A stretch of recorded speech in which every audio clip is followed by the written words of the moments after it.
নমস্কার বন্ধুরা, আমি মোনালিসা। এখন সন্ধ্যে 6:30 বাজে আর আজকে আমি একটু তাড়াতাড়ি রান্নাঘরে চলে এসেছি। দেখো আমার আটা মাখা কমপ্লিট, বেশ অনেকটাই আটা মেখেছি।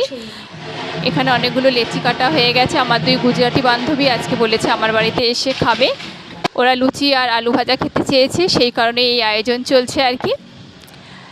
তো এখানে বেলে নিচ্ছি আমি।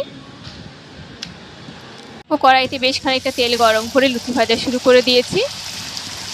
আর আজকে বেশ ভালো লাগছে, প্রথম লুচিটাই দেখছি ফুলছে।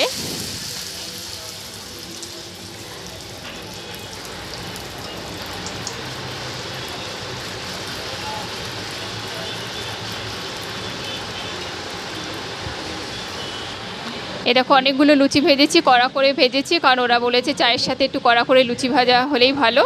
আর কড়া করে আলুও ভেজে নিয়েছি। এ দেখো চা ফুটছে, এক্ষুনি ওরা ঢুকবে, তো একটা জমাটি আড্ডা হবে, ডিনার হবে। তোমরা ভালো থেকো, আজকের মতো টাটা।